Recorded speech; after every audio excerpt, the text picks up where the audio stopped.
பேசுங்க சார். தமுமுக மற்றும் மனிதநேய மக்கள் கட்சியின் மாநில தலைவரும் பாபநாசம் சட்டமன்ற உறுப்பினருமான மரியாதைக்குரிய எங்களுடைய பேராசிரியர் ஜவஹர்லால் மீது இன்று காலை பாரதிய ஜனதா கட்சியின் முன்னாள் தலைவர் ராஜா அவர்கள் அவதூறாகவும், அதாவது சிறுபான்மையினரிடம் இருக்கக்கூடிய ஒற்றுமையை கிளக்கும் வகையிலும் தேவையில்லாமல் சமூக விரோதி என்ற வார்த்தையை உபயோகப்படுத்தி மிகவும் தரத்து குறைவாக நடைபெறுகிறார்கள். தேச விரோத கேஸ் போட வேண்டும் என்றும் கூறியுள்ளார்கள். சிறுபான்மையினருக்கு இருக்கக்கூடிய ஒற்றுமையை கெடுக்கும் வகையிலும், அதேபோல் தமிழகத்தில் அனைவரும் தொப்புள் கொடி உறவுகளாக இந்து, இஸ்லாமியர்கள், கிறிஸ்தவர்கள் அனைவரும் ஒரு அமைதி பூங்காவை விளங்கி கொண்டிருக்கின்றது.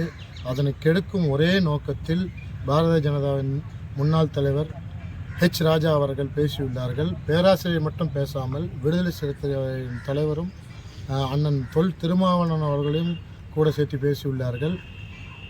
இது வன்மையாக கண்டிக்கின்றோம். மனிதநேய மக்கள் கட்சி தமிழ்நாடு முஸ்லீம் முன்னேற்றங்கள் சார்பாக வன்மையாக கண்டித்து தமிழகத்துள்ள அனைத்து மாவட்டத்திலும் இவர் மீது உடனடியாக திராவிட மாடல் ஆட்சி என்னவென்று நமது தமிழக முதல்வர் அவர்கள் உணர்த்தும் வகையில் உடனடியாக நடவடிக்கை எடுக்க வேண்டும் என்று தாழ்மையுடன் கேட்டுக்கொள்கின்றோம். இன்னைக்கு யாரை சந்திச்சிருக்கீங்க சார்? என்ன கோரிக்கை? இன்னைக்கு எஸ்பியை பார்த்துருக்கோம், கரூர் மாவட்ட எஸ்பியை பார்த்துருக்காங்க. எஸ்பியை பார்த்து உடனடியாக இதற்கு முற்றுப்புள்ளி வைப்பதற்கான நடவடிக்கை உடனடியாக எடுக்க வேண்டும் என்று மனிதநேய மக்கள் கட்சி சார்பாகவும் தமிழ்நாடு முஸ்லீம் முன்னேற்ற கழகம் கேட்டுக்கொள்கிறோம். ஆர்ப்பாட்டம் இருக்கும், தமிழகம் முழுக்க ஆர்ப்பாட்டம் நடத்தப்படும்.